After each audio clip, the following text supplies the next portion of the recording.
আসসালামু আলাইকুম প্রিয় দর্শক, চ্যানেল আই সংবাদে আপনাদের সবাইকে আমন্ত্রণ জানাচ্ছি। পুরো সংবাদ জুড়ে আপনাদের সাথে আছি আমরা দুজন। আমি আল আভি জাহান, আমি খায়রুল বাশার। আর বিস্তারিত সংবাদের শুরুতে জানিয়ে দিচ্ছি ফ্রেশ প্রিমিয়াম টি সংবাদ শিরোনামগুলো। আধুনিক ও আনন্দময় শিক্ষা ব্যবস্থা গড়ে তোলার কথা জানালেন প্রধানমন্ত্রী। শিক্ষার্থীদের উপবৃত্তি, টিউশন ফি ও পুরস্কার প্রদান। দেশে সাপের কামড়ের চিকিৎসায় পর্যাপ্ত অ্যান্টিভেনম মজুদ আছে জানালেন স্বাস্থ্যমন্ত্রী। দেশীয় প্রতিষ্ঠান ওষুধ তৈরি করলে ব্যবহার করবে সরকার। এমপি আনার হত্যায় আওয়ামী লীগ নেতা গ্যাসবাবুর রিমান্ডের আবেদন নামঞ্জুর। 10 কার্যদিবসের মধ্যে ঝিনাইদহ কারাগারে পাঠানোর নির্দেশ। উপমহাদেশের কিংবদন্তি শিল্পী রুনা লায়লা সঙ্গীত জীবনের 60 বছর পূর্তি উদযাপন, চ্যানেল আইয়ের নানা আয়োজন।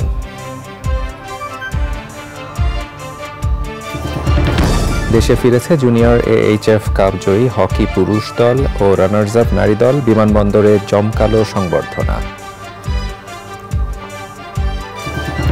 এবং টি-20 বিশ্বকাপে মঙ্গলবার সকালে আফগানিস্তানের বিপক্ষে মাঠে নামবে বাংলাদেশ। নানা সমীকরণে এখনও টিকে আছে টাইগারদের সেমির স্বপ্ন।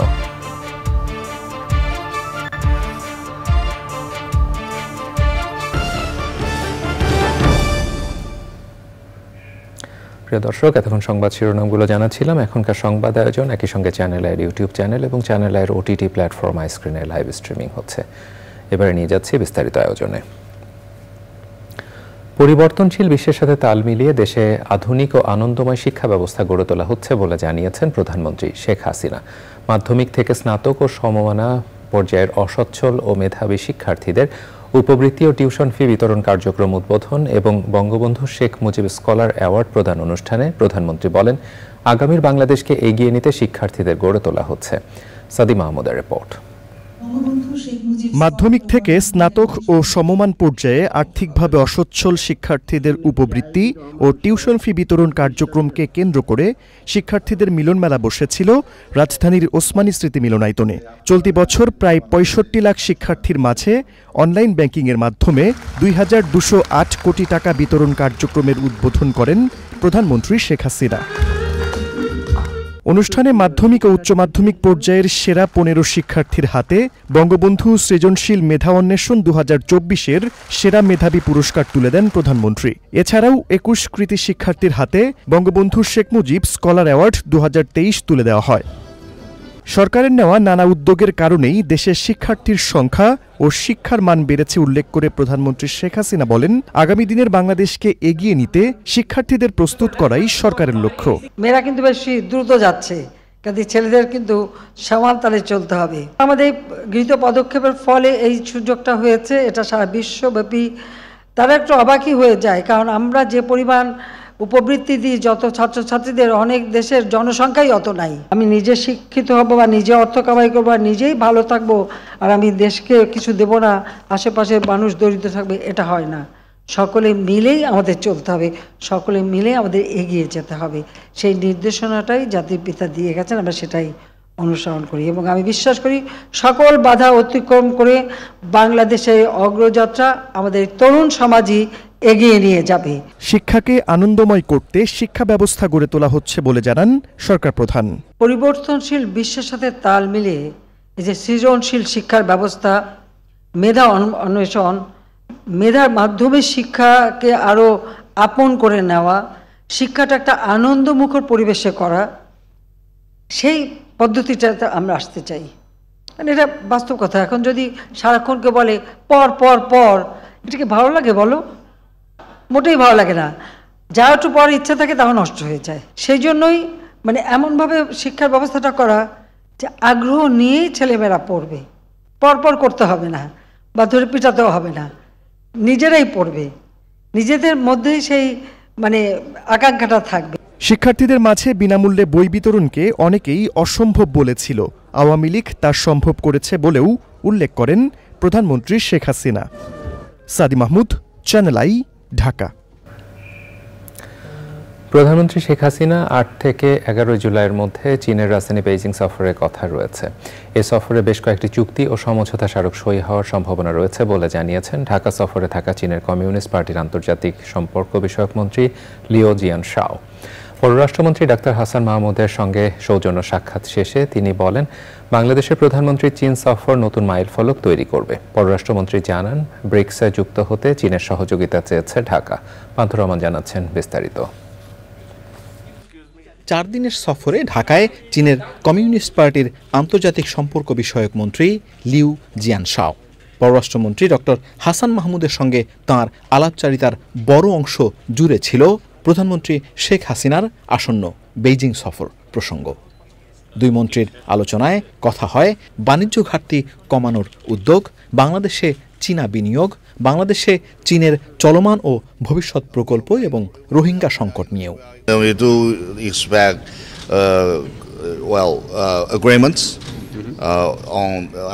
আমরা আশা করছি প্রধানমন্ত্রী শেখ হাসিনার চীন সফরে দুই দেশের বিভিন্ন খাতে বেশ কিছু চুক্তি ও সমঝোতা স্মারক সই হবে।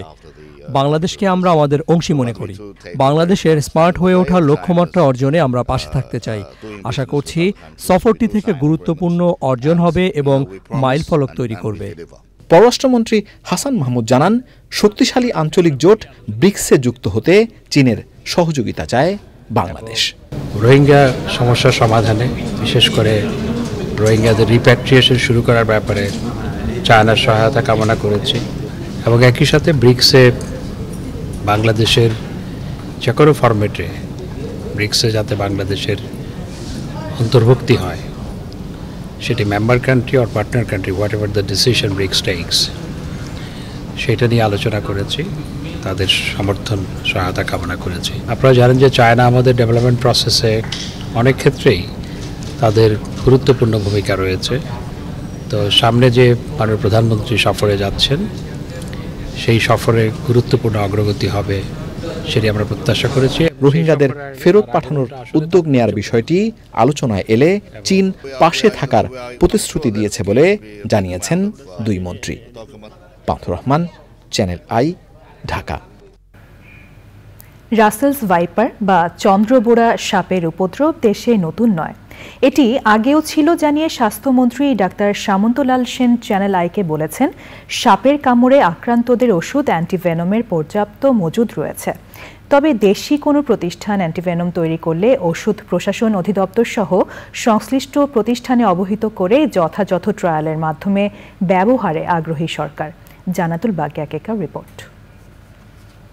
সাম্প্রতিক সময়ে রাসেলস ভাইপার সাপের কামড়ে আক্রান্তের ঘটনা দেশজুড়ে আলোচনায়।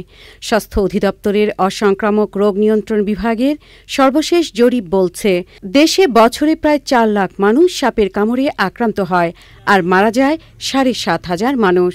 স্বাস্থ্যমন্ত্রী বলেছেন, দেশের সর্বত্র, বিশেষ করে প্রত্যন্ত অঞ্চলে অ্যান্টিভেনমের পর্যাপ্ত সরবরাহ রয়েছে।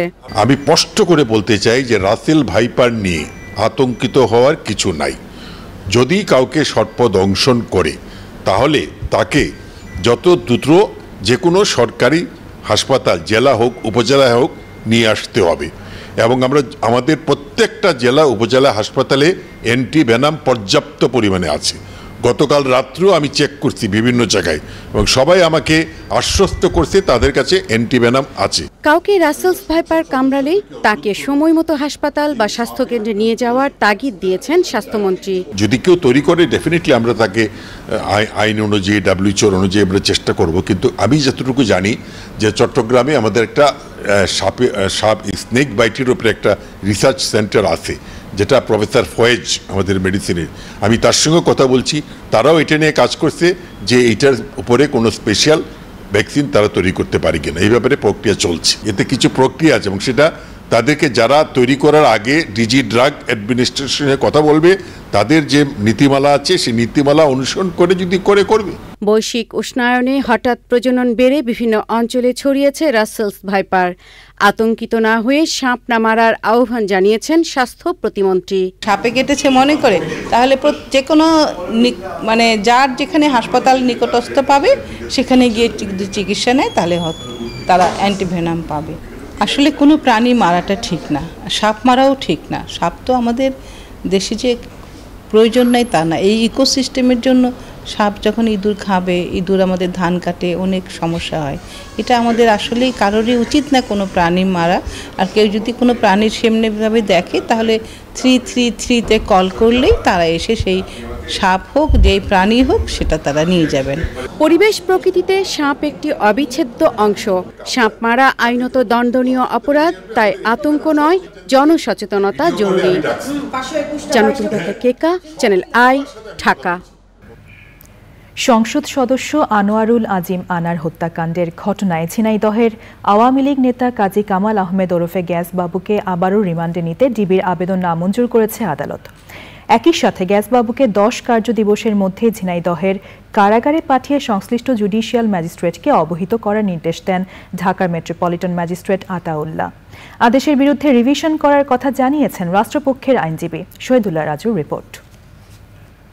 ঝিনাইদহের এমপি আনোয়ারুল আজিম আনার হত্যাকাণ্ডের মোটিভ উদ্ঘাটন ও ডিজিটাল এভিডেন্সের আলামত উদ্ধারের জন্য গ্রেপ্তার ঝিনাইদহ জেলা আওয়ামী লীগের ত্রাণ ও সমাজকল্যাণ সম্পাদক কাজী কামাল আহমেদ ওরফে গ্যাসবাবুকে আবারও রিমান্ডে নিতে আদালতে আবেদন করে ডিবি। সোমবার দুপুরে তাকে আদালতে হাজির করে পুলিশ। তদন্তের স্বার্থে তাকে 5 দিনের রিমান্ডে নিতে আবেদন করেন মামলার তদন্ত কর্মকর্তা। উভয় পক্ষের শুনানি শেষে আদেশ দেন আদালত। আগামী 10 কার্য দিবসের মধ্যে তাকে ঝিনাইদহ জেলে নিয়ে যাওয়া হবে এবং সেখান থেকে ম্যাজিস্ট্রেটের উপস্থিতিতে এই আলামত উদ্ধার করা যাবে। এই ধরনের যে আদেশ দিয়েছে তা আমি বলেছি যে এই ধরনের কোনো আদেশ না দিয়ে সরাসরি আদেশ দিলে তো হতো রিমান্ডের, কিন্তু জিনিসটা এখন একটা লেংথি প্রসেস হয়ে গেল। আদেশের বিরুদ্ধে উচ্চতর আদালতে যাওয়ার কথা জানিয়েছেন রাষ্ট্রপক্ষের আইনজীবী। এটা এই আদেশের বিরুদ্ধে হয়তো আমি রিভিশনে যেতে পারি, যে এই আদেশে আমি সন্তুষ্ট না, আমি রিভিশনে যেতে পারি। 9 জুন আদালত বাবুর 7 দিনের রিমান্ড মঞ্জুর করেন। 14 জুন ঢাকার মেট্রোপলিটন ম্যাজিস্ট্রেটের আদালতে স্বীকারোক্তিমূলক জবানবন্দি দেন বাবু। ওই দিন জবানবন্দি শেষে তাকে কারাগারে পাঠানো হয়। Shahidullah Raju, channel I, Dhaka. জাতীয় সংসদ ভবনে মুজিব ও স্বাধীনতা প্রদর্শনী উদ্বোধন করেছেন প্রধানমন্ত্রী শেখ হাসিনা। বিকেলে সংসদ ভবনের নিচতলায় এই আয়োজন উদ্বোধন করেন প্রধানমন্ত্রী। প্রধানমন্ত্রী জাতীয় সংসদ ভবনে পৌঁছলে স্পিকার ডক্টর শিরিন শারমিন চৌধুরী তাকে স্বাগত জানান। পরে ফিতা কেটে মুজিব ও স্বাধীনতার উদ্বোধন করেন সরকার প্রধান। জাতির পিতা বঙ্গবন্ধু শেখ মুজিবুর রহমানের বেড়ে ওঠা, ছাত্রজীবন, আন্দোলন সংগ্রামে অংশগ্রহণ, স্বাধীনতার ডাক, মহান মুক্তিযুদ্ধ, মুক্তিযোদ্ধাদের বীরত্ব গাথা নিয়ে এই আলোকচিত্র ও ভিডিও প্রদর্শনী রয়েছে মুজিব ও স্বাধীনতায়। পরে মুজিব ও স্বাধীনতা প্রদর্শনী ঘুরে দেখেন প্রধানমন্ত্রী Sheikh Hasina. Speaker, deputy speaker, chief whip সহ জাতীয় সংসদের ঊর্ধ্বতন কর্মকর্তারা এ সময় উপস্থিত ছিলেন।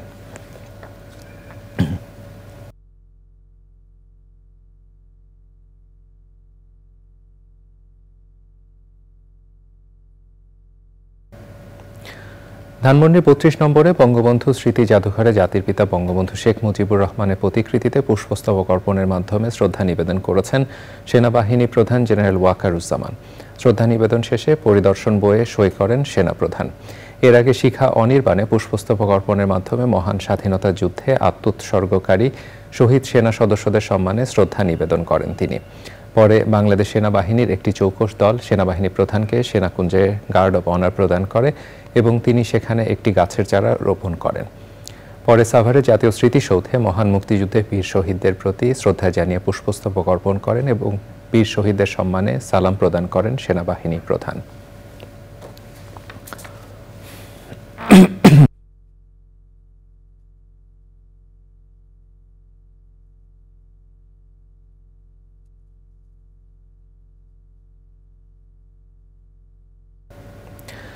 সাবেক প্রধানমন্ত্রী বেগম খালেদা জিয়া প্রয়োজন অনুযায়ী চিকিৎসা পাচ্ছেন বলে জানিয়েছেন আইনমন্ত্রী অ্যাডভোকেট আনিসুল হক। বলেছেন, বিদেশ থেকে চিকিৎসক এনে তার চিকিৎসা করাতেও রাষ্ট্র কার্পণ্য করেনি। সচিবালয়ে এ বিষয়ে প্রশ্নের উত্তরে মন্ত্রী জানান, খালেদা জিয়ার চিকিৎসা নিয়ে বিএনপি নেতারা হাস্যকর বক্তব্য দিচ্ছেন। বিএনপি নেত্রী খালেদা জিয়া যেই চিকিৎসার প্রয়োজন তিনি যে হাসপাতালে আছেন সেই হাসপাতাল থেকে সেটা পাচ্ছেন বলেই কিন্তু এখন পর্যন্ত তিনি সুস্থ আছেন।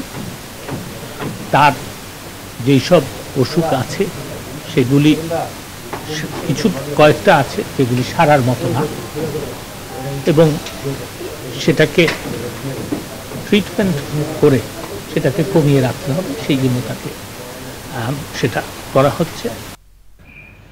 আলোচিত জল্লাদ শাহজাহান ভূঁইয়া মারা গেছেন। ইন্না লিল্লাহি ওয়া ইন্না ইলাইহি রাজিউন। সোমবার ভোরে রাজধানীর একটি হাসপাতালে শেষ নিঃশ্বাস ত্যাগ করেন তিনি। জাতির পিতা বঙ্গবন্ধু শেখ মুজিবুর রহমানকে সপরিবারে হত্যা মামলার ৬ আসামি সহ ২৬ আসামির ফাঁসি কার্যকর করে আলোচিত হয়েছিলেন জল্লাদ শাহজাহান। শাকের আদনানের রিপোর্ট। রোববার রাতে জল্লাদ শাহজাহান বুকে ব্যথা অনুভব করলে সাভারের হেমায়েতপুরের একটি বাসা থেকে রাজধানীর শহীদ সোহরাওয়ার্দী মেডিকেল কলেজ হাসপাতালে নেওয়া হয়। সোমবার ভোরে চিকিৎসক তাকে মৃত ঘোষণা করেন। ৪টা বাজে ৩:৩০ বাজে ব্যথা শুরু হয়, তো আনতে আনতে আর কি ৪টা বাজে। তো ৪টা বাজে এখানে নিয়ে আসার পর ডাক্তার আর কি ১ ঘন্টা পরীক্ষা নিরীক্ষা করলো। দেন ৫টা বাজে ডাক্তার বললো যে উনি নাকি আর কি মারা গেছে। ঢাকা কেন্দ্রীয় কারাগারের রেকর্ড অনুযায়ী ২টি মামলায় সাজাপ্রাপ্ত হয়েছিলেন শাহজাহান ভূঁইয়া। একটি ডাকাতি করতে গিয়ে হত্যা মামলা এবং আরেকটি অস্ত্র আইনি মামলা। এই ২ মামলায় ১৯৯১ সালের ১৭ মে থেকে কারাগারে ছিলেন শাহজাহান। ২ মামলায় তার সাজা হয়েছিল ৪২ বছর। ফাঁসি কার্যকর ও অন্যান্য কারণে তার সাজার মেয়াদ কমিয়ে ৩২ বছর করা হয়েছিল। ওই সাজা শেষ হওয়ার পর গত বছরের ১৮ জুন শাহজাহান ঢাকা কেন্দ্রীয় কারাগার থেকে মুক্তি পান। কারাবিধি অনুযায়ী আচার আচরণ ও অন্যান্য কারণে সব মিলিয়ে ১০ বছর ৫ মাস রেয়াত পেয়েছিলেন শাহজাহান। সাজা খেটেছেন ৩১ বছর ৬ মাস ২ দিন। কারাগারে থাকা অবস্থায় ২৬ জনকে ফাঁসিতে ঝুলিয়েছেন শাহজাহান।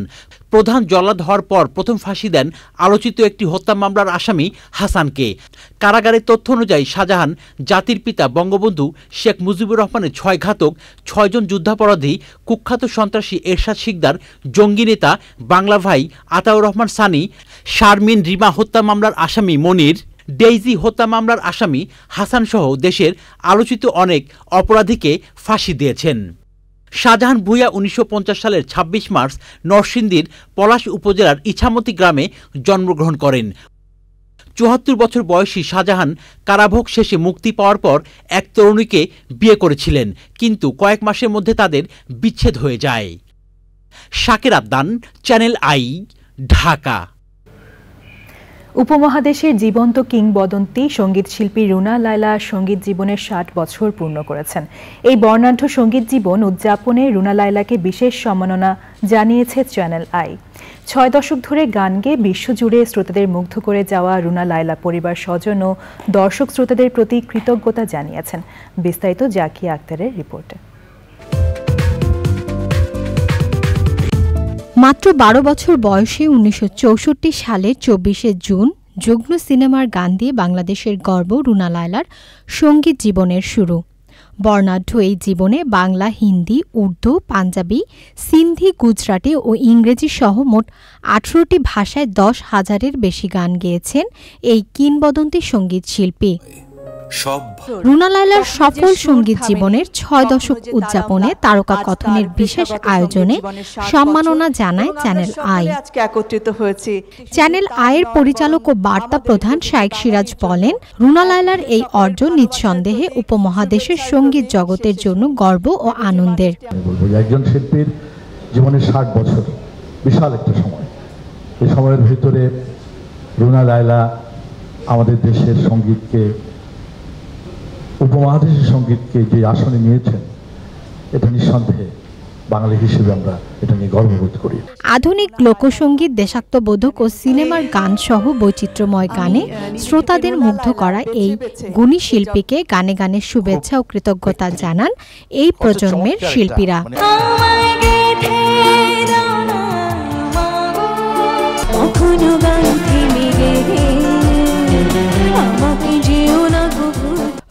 লায়লার বর্ণাঢ্য সঙ্গীত জীবন নিয়ে আনন্দ আলোর ক্রোড়পত্র শিল্পীর হাতে তুলে দেওয়া হয়। সম্মাননা অনুষ্ঠানে প্রিয় সঙ্গিনীর ৬০ বছর পূর্তিতে জনপ্রিয় চিত্রনায়ক আলমগীরও জানান নিজের অনুভূতির কথা। ৬০ বছর টিকে থাকা ওইরকম সিরিয়াস না হলে, ওরকম প্র্যাকটিস না করলে কোনোদিনই সম্ভব না। দেশ ও দেশের বাইরে থাকা রুনা লায়লার শুভাকাঙ্ক্ষী, গুণী ও স্বজনরা তাকে শুভেচ্ছা ও ভালোবাসা জানান। बहुत बहुत शुभकामनाएं, बहुत बहुत बधाइयां, बहुत मुबारकबाद। रुना जी, all the very best.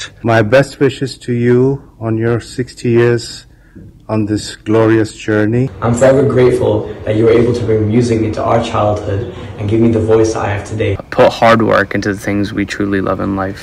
We are so incredibly proud of you. What a tremendous achievement. সারা পৃথিবীতে বাংলাদেশকে গানে গানে পরিচয় করিয়ে দিয়েছেন। উনি নায়িকার ভয়েসও গাইলেন, মেয়ের ভয়েসও গাইলেন। এইটা হলো রুনা লায়লার কৃতিত্ব।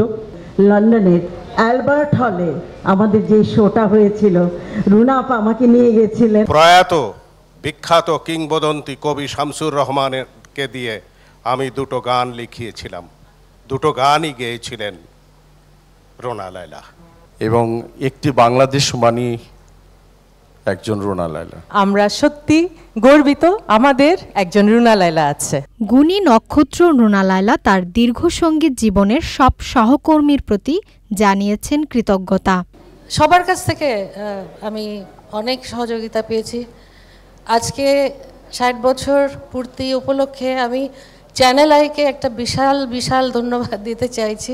রুনা লায়লার ৬০ বছরের বর্ণিল সঙ্গীত জীবন উদযাপনের এই আয়োজনে তার পরিবারের সদস্য, স্বজন ও শুভাকাঙ্ক্ষীদের অংশগ্রহণ ছিল। Zakia Akter, channel I, Dhaka. সিঙ্গাপুরে পুরুষ ও নারী জুনিয়র এইচএফ কাপ হকিতে চ্যাম্পিয়ন ও রানার্স আপ হয়ে দেশে ফিরেছে বাংলাদেশ দল। সকালে হজরত শাহজালাল আন্তর্জাতিক বিমানবন্দরে পৌঁছলে তাদের সংবর্ধনা দেয় বাংলাদেশ হকি ফেডারেশন। জুনিয়র এই দল দুটি বিশ্ব চ্যাম্পিয়ন হবে বলে প্রত্যাশা হকি ফেডারেশনের সভাপতি ও বিমান বাহিনী প্রধান এয়ার মার্শাল হাসান মাহমুদ খানের। রিয়াজ ইসলামের রিপোর্ট। জুনিয়র এইচএফ কাপ মূলত জুনিয়র এশিয়া কাপের বাছাই পর্ব।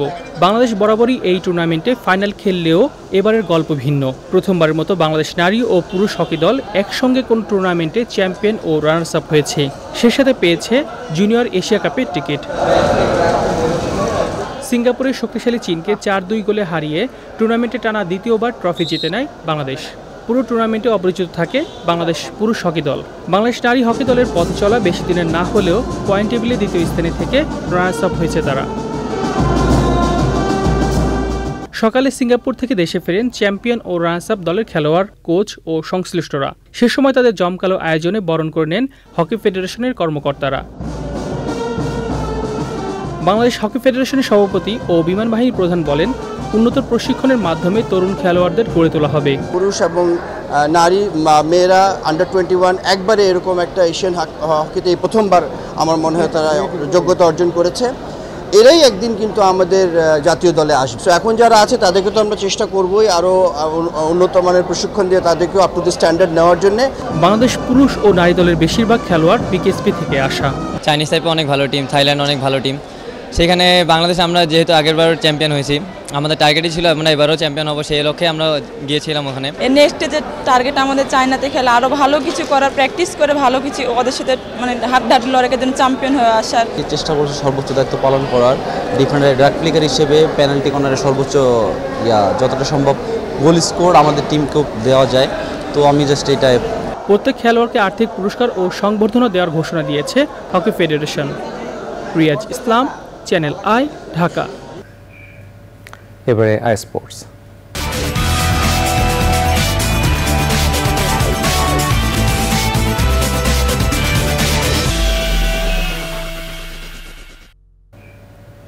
খেলাধুলা সব আপডেট নিয়ে স্পোর্টসে আছেন মিশু চৌধুরী, যাচ্ছি তার কাছে। মিশু।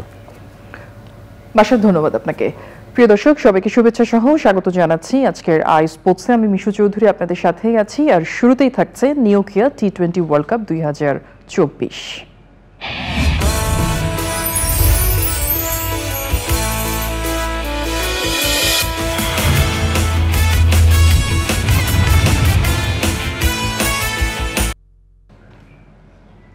মঙ্গলবার সকাল 6:30টায় সেন্ট ভিনসেন্টে বাংলাদেশ লড়বে আফগানিস্তানের বিপক্ষে। পরপর 2 ম্যাচ হেরে বিদায় ঘণ্টা শুনে ফেলা টাইগারদের টিকে থাকার সুযোগ এসেছে আফগানিস্তানের কাছে অস্ট্রেলিয়া হেরে যাওয়ায়।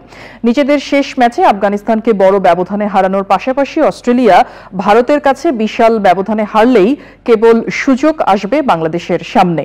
গাণিতিক সমীকরণে টিকে থাকা এই ম্যাচ সম্পর্কে ওয়েস্ট ইন্ডিজ থেকে আরও জানাচ্ছেন সাইদুর রহমান শামীম। বিশ্বকাপে নিজেদের পয়া ভেন্যু সেন্ট ভিনসেন্টে বাংলাদেশ ফিরেছে এক বুক আশা নিয়ে। আসরের ডার্ক হর্স আফগানদের বিপক্ষে ম্যাচটি জিতলে খুলেও যেতে পারে বাংলাদেশের সামনে সেমির দরজা।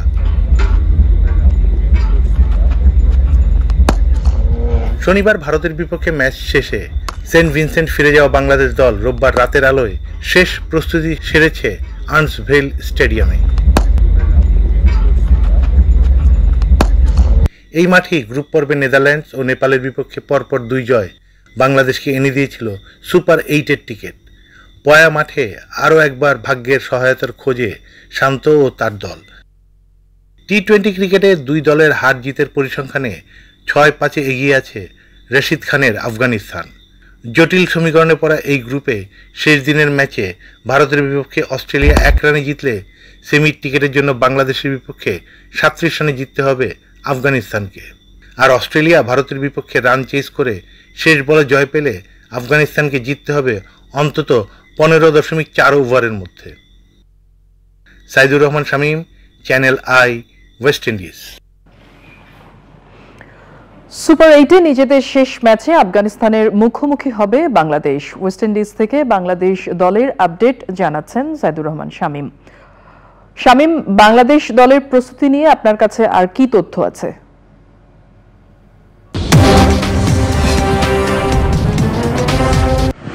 হ্যাঁ মিশু, প্রস্তুতি তো শেষ হয়ে গেছে, এখন আর কিছুক্ষণ পরে খেলা। আপনি জানিয়ে রাখি সুপার 8 রাউন্ডে আজকে শেষ 2টি খেলা সকাল 10টায়, যেটা এখানে বাংলাদেশ এই ওয়েস্ট ইন্ডিজ সময়, সেখানে অস্ট্রেলিয়া ভারতের মুখোমুখি হয়েছে এবং ওয়েস্ট ইন্ডিজ সময় রাত 8:30 অর্থাৎ মঙ্গলবার সকাল 6:30টায় বাংলাদেশ আফগানিস্তানের মুখোমুখি হবে।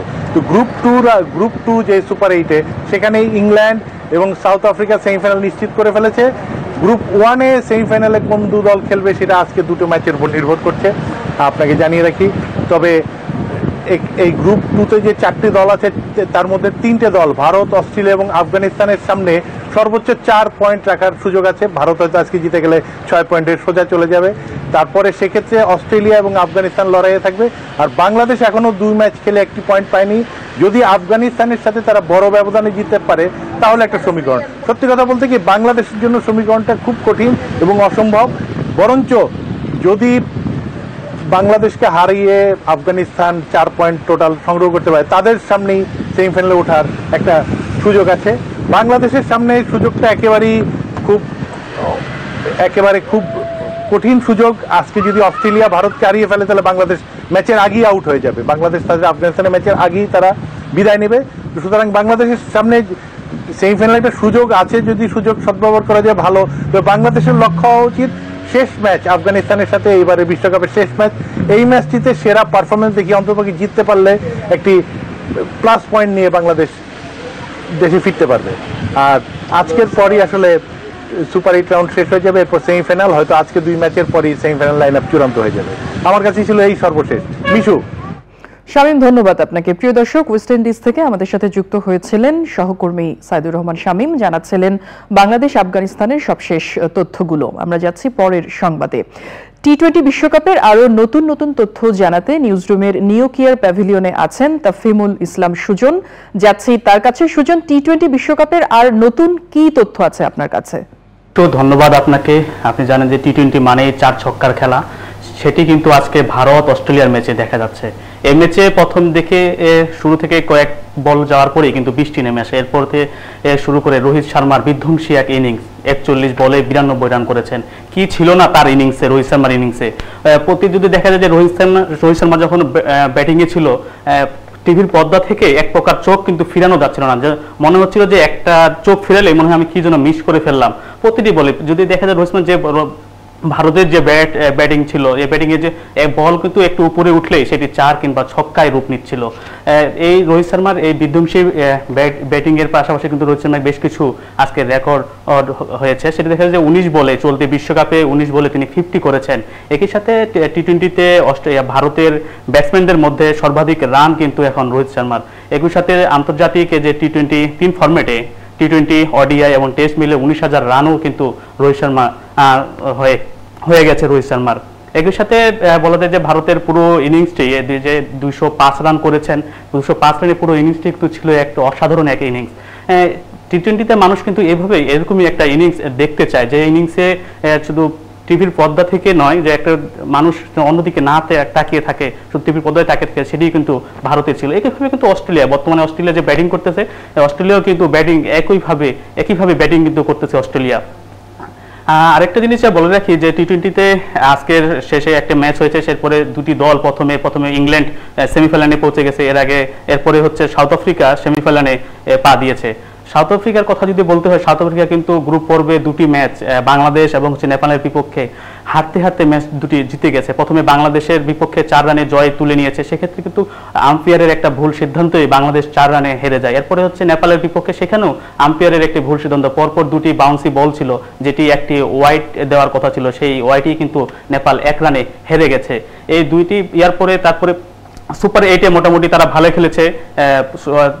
ওয়েস্ট ইন্ডিজের বিপক্ষে যে ম্যাচটি ছিল, সেই ম্যাচটিতে শুধু বৃষ্টির আশীর্বাদ নিয়ে তারা সেমিফাইনালে পা দিয়েছে। অন্যদিকে ইংল্যান্ড কিন্তু গ্রুপ পর্বে সেরকম একটা ভালো না খেললেও সুপার 8-এ কিন্তু তাদের ছন্দ ফিরে এসেছে, তারা তাদের জাত চিনিয়েছে।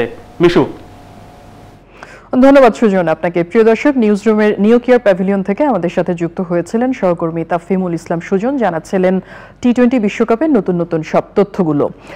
টি-20 বিশ্বকাপে সুপার 8-এ যুক্তরাষ্ট্রকে 10 উইকেটে হারিয়েছে ইংল্যান্ড। এই জয়ে সেমিফাইনালের দৌড়ে 1 পা দিয়ে রাখল ইংলিশরা। জশ বাটলারের 38 বলে 83 রানের ঝড়ে 11 ওভার 2 বল বাকি থাকতেই জিতে যায় ইংল্যান্ড। প্রথম ব্যাট করতে নেমে ইংলিশ বোলার ক্রিস জর্ডানের হ্যাটট্রিকে 115 রানে গুটিয়ে যায় স্বাগতিক যুক্তরাষ্ট্র।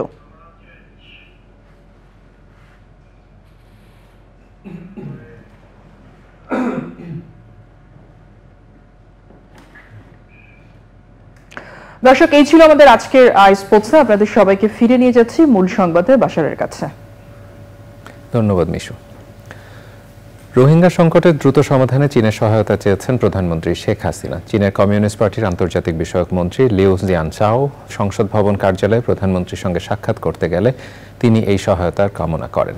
প্রধানমন্ত্রী বলেন, সমাধানের অনিশ্চয়তায় বাংলাদেশ এখন রোহিঙ্গা সংকট নিয়ে খুবই চিন্তিত। সাংবাদিকদের ব্রিফিংয়ে প্রধানমন্ত্রী প্রেস সচিব নাইমুল ইসলাম খান প্রধানমন্ত্রী শেখ হাসিনাকে উদ্ধৃত করে বলেন, রোহিঙ্গা সংকট আমাদের জন্য খুবই হতাশা ও উদ্বেগজনক। প্রধানমন্ত্রী চীনের মন্ত্রীকে বলেন, রোহিঙ্গা সংকটের সৌহার্দ্যপূর্ণ সমাধানের বিষয়টি প্রধানমন্ত্রী শেখ হাসিনার পক্ষ থেকে চীনের প্রেসিডেন্টকে পৌঁছে দেওয়ার জন্য একটি বিশেষ বার্তা।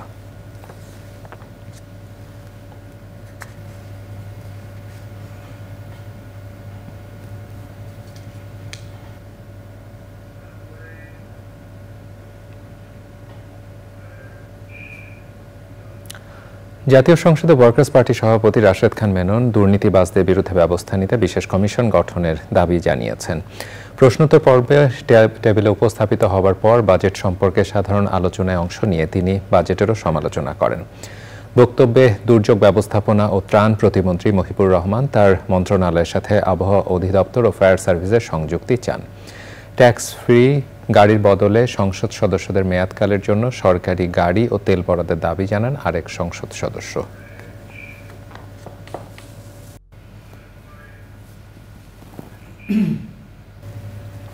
প্রিয় দর্শক, সময় হলো একটি বিরতি নেওয়া।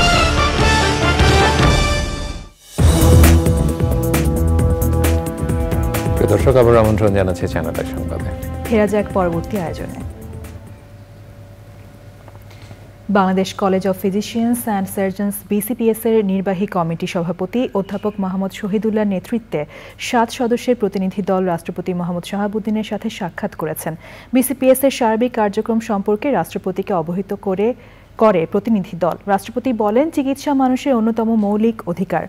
রাষ্ট্রপতি বিসিপিএস এর কার্যক্রমে সন্তোষ প্রকাশ করে আশা করেন, চিকিৎসা বিজ্ঞানের বিভিন্ন ক্ষেত্রে আন্তর্জাতিক মানের বিশেষজ্ঞ চিকিৎসক তৈরিতে বিসিপিএস কার্যকর ভূমিকা রাখবে।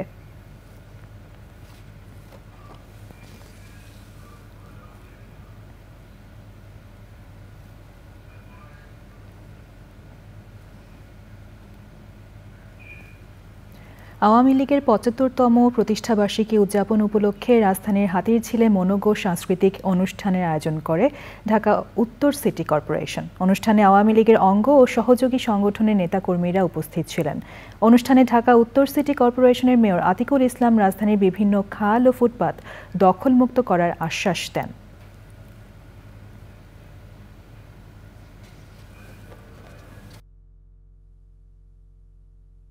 এখনই বৃষ্টি, আবার রৌদ্র, এডিস মশা, তাই আপনারা কোনো জায়গায় কোনো ধরনের পরিষ্কার পানি যেন জমতে না পারে, এই জন্য আমি আপনাদেরকে বিশেষভাবে অনুরোধ করছি।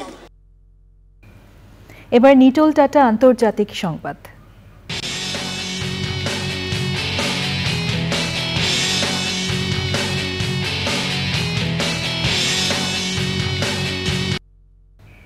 রাশিয়ার দাগেস্তান রিপাবলিকে পুলিশ পোস্ট ও উপাসনালয়ে বন্দুকধারীদের হামলায় কমপক্ষে ১৫ পুলিশ কর্মকর্তা, একজন পাদ্রী ও এক নিরাপত্তারক্ষী নিহত হয়েছেন। দাগেস্তান রিপাবলিকের প্রধান জানিয়েছেন, ওই ঘটনায় অজ্ঞাত পরিচয়ে ৬ হামলাকারী নিহত হয়েছে। অন্যদের খুঁজছে পুলিশ। দাগেস্তানের রাজধানী মাখাচকালা ও ডারবেন্ট শহরে ২টি সিনাগগ, ২টি গির্জা ও পুলিশ পোস্টে ওই হামলা হয়। হামলাকারীরা কালো পোশাকে ছিল। এই ঘটনায় দাগেস্তানে ৩ দিনের শোক ঘোষণা করা হয়েছে। মুসলিম প্রধান দাগেস্তানে এর আগে জঙ্গি সংগঠন আইএস বেশ কয়েকবার হামলা চালিয়েছিল।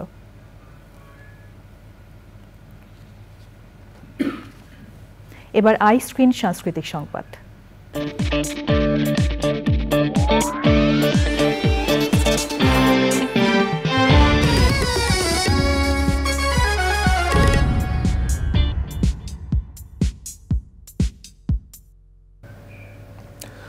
মুক্তির পরপরই বড় পর্দায় ঝড় তুলেছে রায়হান রাফি পরিচালিত বহুল আলোচিত সিনেমা তুফান। এবারে জয় বানানা ফাইবার মেশিন সিল্ক সিটি সংবাদ।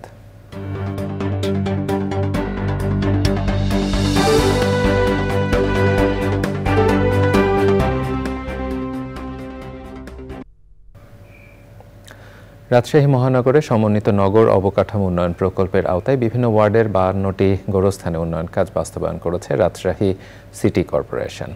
আওয়ামী লীগের সভাপতিমণ্ডলীর সদস্য রাজশাহী সিটি কর্পোরেশনের মেয়র এইচ.এম. খায়রুজ্জামান লিটনের দিক নির্দেশনায় এসব উন্নয়ন কাজ বাস্তবায়ন করা হয়েছে। প্রতিটি কবরস্থানে মাটি ভরাট, ফটক, জানাজা শেড, অজুখানা নির্মাণ, ওয়াকওয়ে ও বাউন্ডারি ওয়াল নির্মাণ করা হয়েছে।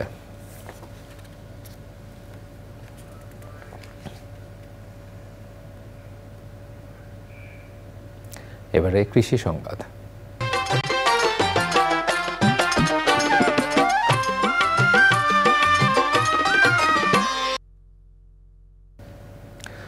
রংপুরের ঐতিহ্যবাহী হাড়িভাঙা আমের বাজার এখন জমজমাট। পাইকার ও ব্যবসায়ীদের পদচারণায় রংপুরের বদরগঞ্জ ও মিঠাপুকুর উপজেলার আমবাগান এলাকায় এখন উৎসব মুখর পরিবেশ।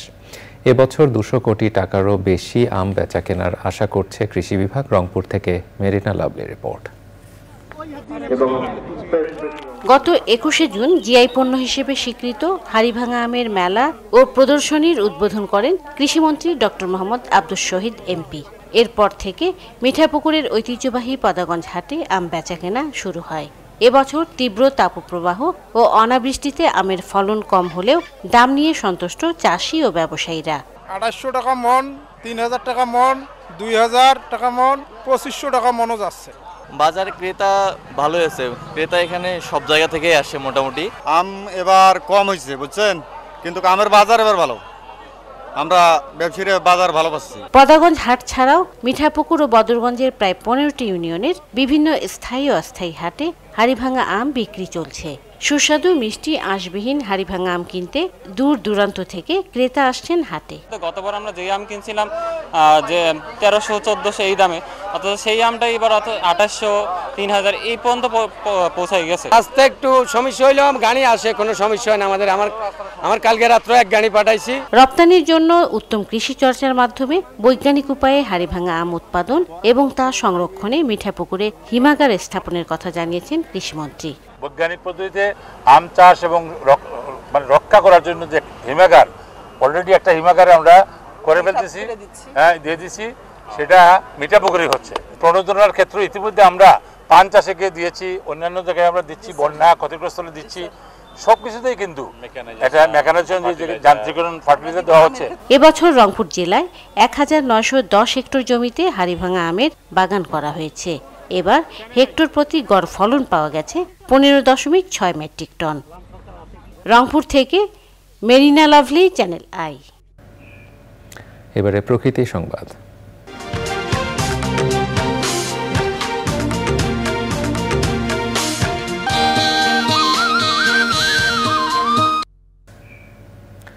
শরীয়তপুরে সখীপুরে উত্তর তারাবনিয়ায় পদ্মাপাড়ের নির্মাণাধীন সোনার বাংলা অ্যাভিনিউ বাঁধ এখন বিনোদন কেন্দ্র।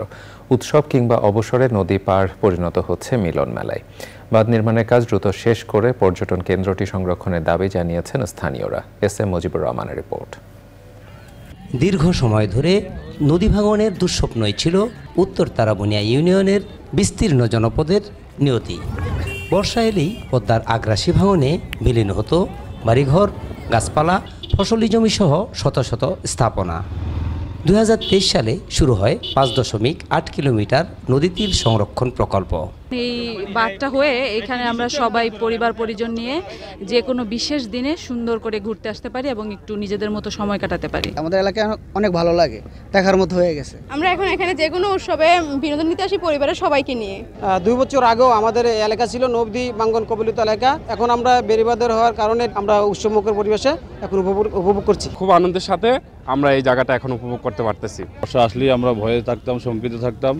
এখন আলহামদুলিল্লাহ স্থায়ী বেড়িবাঁধের কারণে আমাদের সেই ভয়টা কেটে গেছে। নানা জাতের বৃক্ষরোপণে বাঁধটি গড়ে তোলা হবে দৃষ্টিনন্দন। বাংলাদেশের সেরা একটি প্রতিরক্ষা বাঁধ এবং দৃষ্টিনন্দন পর্যটন কেন্দ্র করতে চাই। কিভাবে সুন্দর করা যায়, কোথায় গাছ লাগানো যায়, কোথায় বেঞ্চ করা যায়, সেই লক্ষ্যেই আমরা কাজ করে যাচ্ছি। নির্ধারিত সময়ের আগেই প্রকল্প শেষ হবে বলছে পানি উন্নয়ন বোর্ড। পদ্মার ডান তীরে সখীপুরের লোকজন শুধুমাত্র নদী ভাঙন থেকে রক্ষা পাবে না, পাশাপাশি এটি একটি বিনোদন কেন্দ্রে পরিণত হবে। আর বাঁধ নির্মাণের ক্ষেত্রে আমরা ডিজাইনে এটা পরিবেশ সহ এটা প্রাকৃতিক দুর্যোগকে কাভার করে সেই জিনিসটা মাথায় রেখেছি। পদ্মাপাড়ের রক্ষাবাদটি কেবল চরাঞ্চলের মানুষকে ভাঙন থেকেই মুক্তি দেয়নি, উপহার দিয়েছে স্থায়ী বিনোদন কেন্দ্র বলছেন সখীপুরবাসী। উত্তর তারাবনিয়ার সোনার বাংলা এভিনিউ থেকে SM. Mujibur Rahman, channel I. সংবাদের এই পর্যায়ে আবারও বিরতি নিচ্ছি, আর বিরতির পরে জানিয়ে দিচ্ছি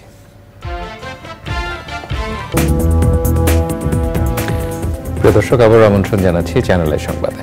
আপনারা আছেন আমাদের সাথে। পাবনা সদর উপজেলায় পদ্মা নদীতে গোসলে নেমে আপন 2 ভাই সহ 3 শিশুর মৃত্যু হয়েছে। শিশুদের মধ্যে নতুন গোহাইলবাড়ি গ্রামের আলাল প্রামাণিকের 2 ছেলে 14 বছর বয়সী সাব্বির হোসেন ও 10 বছর বয়সী সিয়াম হোসেন এবং আটঘরিয়াপাড়া গ্রামের ইসলাম সর্দারের 10 বছর বয়সী ছেলে নূর হোসেন। স্থানীয়রা জানায় দুপুরে বাড়ির পাশে পদ্মা নদীতে গোসল করতে যায় 4 শিশু। পানিতে বালুর স্তূপের ওপর দাঁড়ানোর সাথে সাথে স্রোতের টানে তলিয়ে যায় তারা। এ সময় দূর থেকে কয়েকজন দেখতে পেয়ে বাড়িতে খবর দেয়। ঘটনাস্থলে গিয়ে স্বজনরা একজনকে জীবিত উদ্ধার করে, অপর 3 জনকে গুরুতর অবস্থায় উদ্ধার করে পাবনা জেনারেল হাসপাতালে নিয়ে গেলে চিকিৎসক মৃত ঘোষণা করেন। বিষয়টি জানার পর পুলিশ ঘটনাস্থল পরিদর্শন করেছে।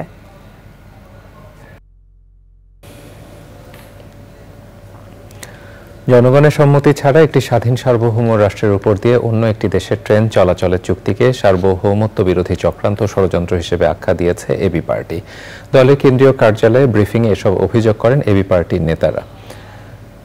দেশের জনগণকে অন্ধকারে রেখে প্রতিবেশী রাষ্ট্রের সাথে সরকার গণবিরোধী চুক্তি করেছে বলেও মন্তব্য করেন এবি পার্টির নেতারা।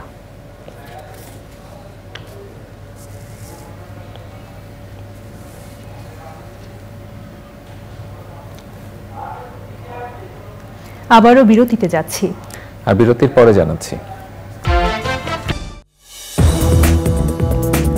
প্রিয় দর্শক, আবারও আমন্ত্রণ চ্যানেল আই সংবাদে। চলুন যাওয়া যাক পরবর্তী সংবাদ আয়োজনে। দেশে অন্তত 50 লাখ মানুষ অনলাইনে জুয়া খেলার সাথে জড়িত বলে জানিয়েছেন ডাক, টেলিযোগাযোগ ও তথ্য প্রযুক্তি প্রতিমন্ত্রী জুনাইদ আহমেদ পলক। সচিবালয়ে ফ্রান্সের রাষ্ট্রদূত মেরি মাজদুপুয়ের সঙ্গে বৈঠক শেষে পলক বলেন, এরই মধ্যে 2600 বেটিং সাইট বন্ধ করা হয়েছে। তারপরও একের পর এক জুয়ার সাইট খুলে মানুষকে প্রতারিত করা হচ্ছে। সাইবার নিরাপত্তা, স্টার্টআপ এক্সচেঞ্জ, মহাকাশ প্রযুক্তি, মানব সম্পদ উন্নয়নে বাংলাদেশকে সহযোগিতা দিতে চায় ফ্রান্স, জানান ফরাসি রাষ্ট্রদূত। Where we are launching new cooperation, breaking cooperation, and it's a very important milestone in French-Bangladeshi bilateral relations. So today we reviewed what are the next steps, and we absolutely agreed on how to proceed. এবং এটা মারাত্মক ঝুঁকির মধ্যে আমাদের বিভিন্ন বয়সের ছেলেমেয়েরা পড়ছে, এমনকি অনেক বয়স্ক রিটায়ার্ড পার্সনও এর মধ্যে আসছে। সো আমাদের যেই তথ্য উপাত্ত বিশ্লেষণ করে আমরা দেখছি যে প্রায় 50 লক্ষ মানুষ কিভাবে যেন এই একটা অবৈধ জুয়ার সাইটগুলোর সাথে জড়িয়ে গেছে। মেয়ের সাথে প্রেমের সম্পর্ক মেনে নিতে না পারায় ভাগ্নে মোহাম্মদ আলীকে নির্জন স্থানে নিয়ে হত্যা করেছে খালু মোক্তার হোসেন। সারা শরীরে অ্যাসিড ঢেলে আলীর মৃত্যু নিশ্চিত করা হয়।